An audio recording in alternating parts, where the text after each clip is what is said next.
And welcome back, Real Side Radio. Dave Sussman here in the chair on the Salem Radio and GCN Network. It is always so good to be with you, and I think we're on 6 or 7 television stations tonight. And we'll, of course, replay this, and we'll find it up on YouTube tomorrow over at Whiskey Politics, where you can find me and all of my mind-bending, maybe mind-numbing shows. But we're talking about journalism right now, and there's no better person than I know to talk about all of this, and a good friend, my former co-host over at America's Voice News, the Hollywood conservative, Amanda Head. Welcome back, Amanda. How are you? I'm good, Dave. Good to talk to you. Good to talk with you as well.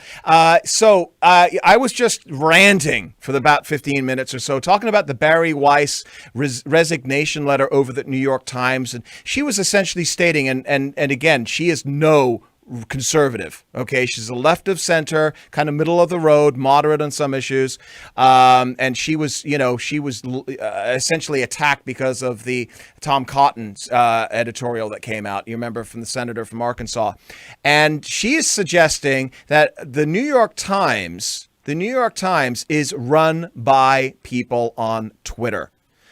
Are we at that point now, Amanda, where essentially our mainstream media now is come down to a few blue check marks? Yeah, I used to say that the fall of mankind was going to be with the advent of the internet, but I think we might have been okay as civilization with just the internet if we didn't have social media. As far as Twitter and its influence on the New York Times, of course, across every social media platform, you have liberals who scream the loudest, and Facebook actually is predominantly conservative as opposed to Twitter, which is predominantly liberals, supposedly.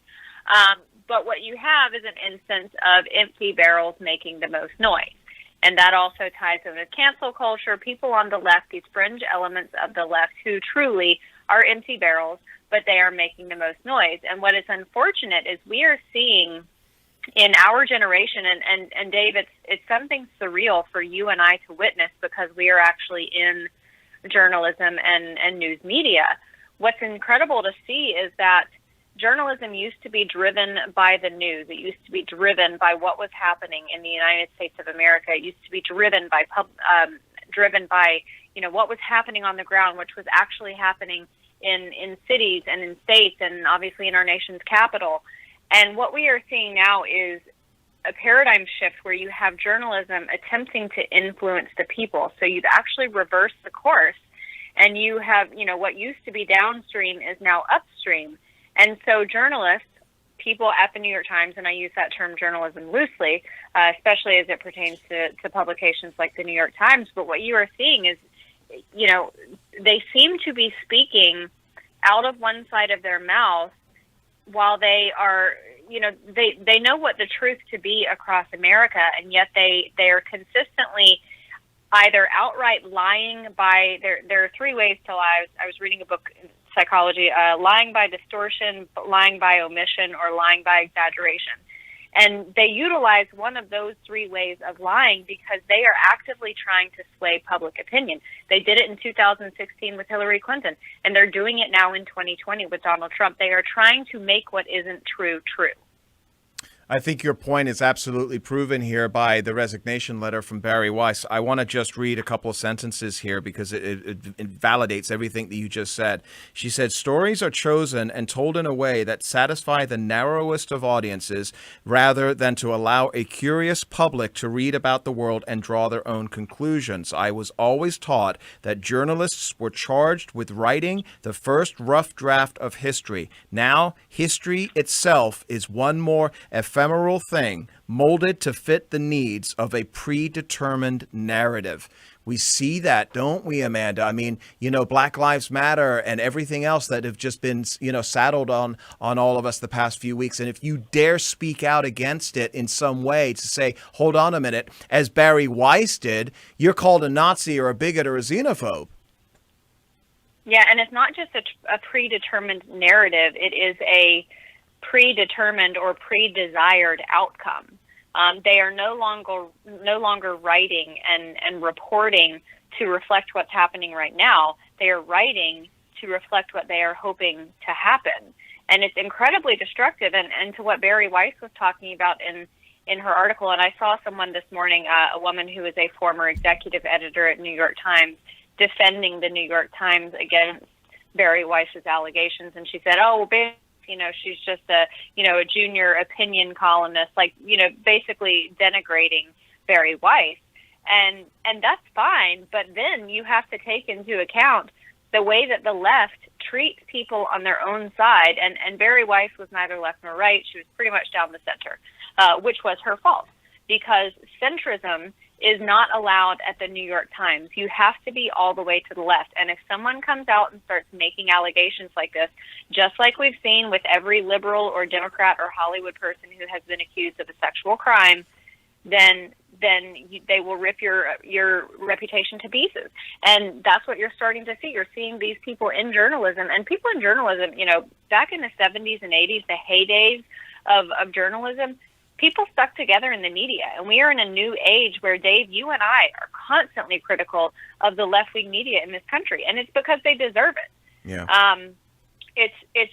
It's appalling to see, and when you look at it from a 30,000-foot view and consider the implications that this will have on our history, it's appalling, and it's incumbent upon folks like you and I, Dave, and everyone else in our conservative, news sphere, to continue calling these people out, to continue reporting the news. And Dave, you and I both, when we were on air together, I vividly remember one time when you and I were both defending Joe Biden because there were these women making allegations against him, saying that, he touched their leg and it made them feel uncomfortable. And you and I both said, ladies, we are in an era of hyper-feminism and women's empowerment. Use your words. You should be able to say to a man, I don't like how that feels. I don't like the way you're making me feel. Yeah. Don't do that. Yeah. And we are now in this era where, the left, if you step out of line, then you are hashtag canceled. Yeah, no, absolutely. And I remember that actually as well. And we were also talking about, the idea of justice and due process and everything else that went along with that. Yep. Don't prove a man guilty just because you don't like him. But can you stick through the break? I'd love to get your opinion on what we're seeing politically happening right now. Sure, let's do it. Amanda, tell everybody where they can find The Hollywood Conservative. Sure, it's thehollywoodconservative.us. You can find me, Amanda Head, on Twitter. Yeah, pretty easy. And you have a great Twitter feed, and you do a lot of stuff, regarding what's going on in our culture. And listen, you and I have said this many times. This comes directly from the mouth of Andrew Breitbart. Politics is downstream from culture. Culture is it. And what you're talking about and what we're seeing right now with the silencing of Hollywood conservatives and everything, it's an ongoing issue, and it's something that it's great to hear your opinion of. So everybody check out Amanda over at The Hollywood Conservative. But we'll be right back because I want to get your opinion on 2020. We'll be right back here. Dave Sussman at Real Side Radio. And how lucky can one guy be? Well, I'm feeling pretty darn lucky right now because I'm sitting here at Real Side Radio. Dave Sussman here from Whiskey Politics in the chair. And I'm also feeling more than lucky because I've got my old co-host back. The team's back together. The band's back together with Amanda Head from Hollywood Conservative, America's Voice News. And Amanda, I got to get your opinion on all of this. I know you've got opinions. The polls are really not looking good right now, if you believe the polls, which you shouldn't because they're bad polls. But give me just your 30,000-foot take right now on what you're seeing happening with the election for Trump-Biden. A lot of people are concerned that with coronavirus that is going to damage President Trump's chances at re-election.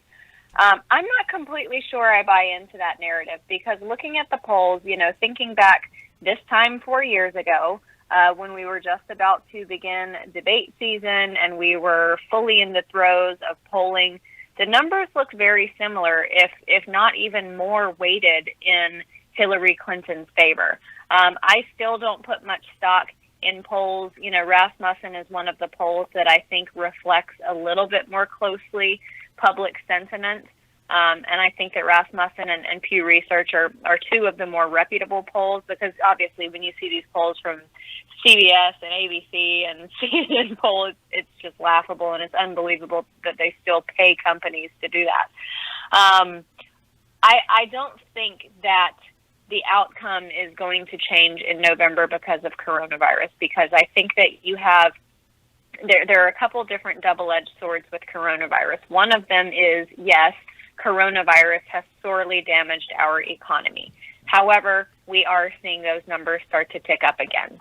Another double-edged sword is that this is revealing China to be the malevolent overlord that we have always known them to be. Folks on the conservative side, we've been ranting and raving and warning about China for a very, very long time. And I think that you have people on the left side of the aisle who are finally waking up to this. And if we can just get information out to them, I was discussing on air today, you know, the relationship between Joe Biden and China compared to the relationship with Donald Trump and China.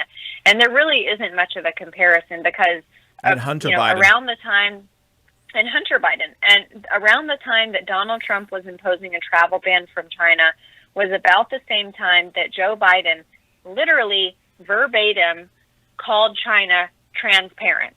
He said that he was pleased with how transparent China had been. We all know Joe Biden and his and his son Hunter Biden's squishy relationship with China. But also Joe Biden has never really made any disparaging or aggressive remarks regarding Huawei. That's something that Donald Trump has been very, very strict about. And President Trump is starting to put the pressure on with Hong Kong. And you hate to see that with Hong Kong, because Hong Kong has kind of been this beacon of light in China, but China has mucked things up so poorly in their own country, and now Hong Kong is going to suffer because, you know, Hong Kong, they're a re-exporting company. So what that means is that if they are exporting goods from China to another country, then they are exempt from the tariffs that China is under. Right. But if China exports those goods to Hong Kong, then they avoid those tariffs. But now with what President Trump talked about today, that's not going to happen, and that's going to hurt Hong Kong. It's also going to hurt mainland China, which is the focus of it, because what you will see is these manufacturing companies within China who used to avoid those tariffs by sending them through ports in Hong Kong. They are now going to be moving to other countries that have their own re-exporting relationship with other countries. So it ultimately hurts China. The unfortunate collateral damage is Hong Kong. But you look at President Trump, the way that he has treated China, the way that he has remained strong on putting the pressure on them, and Joe Biden, and it's just unbelievable. But these are the types of things that we have to get the information out. And I don't know how you nail that in the head. So yeah, let me ask you that, because let's say your special assistant Amanda had to President Trump, and you're there in the Oval Office, you're standing in front of the Resolute desk, and you say, "Mr. President, here's what you need to do to communicate to the public." What do you suggest him do right now? I know I threw that on you. I'm sorry, but you're one of the smartest. You're one of the smartest people I know in journalism, and you know, one of the frustrations that I have, and the reason that I'm asking you this, to give you a moment to think about it, is because I feel like the message is getting mangled through multiple layers of obviously biased media, and sometimes the president is his own worst enemy. Let's be honest about it. Absolutely, yeah, and that's what I was going to say. You know. This time a few years ago, I served for a time as national spokesperson of the nation's largest pro-Trump super PAC. And I was constantly getting asked this question, you know, why does President Trump tweet so much? Do you think he should stop tweeting? And, you know, it's one of those things that, should he stop tweeting? Absolutely not.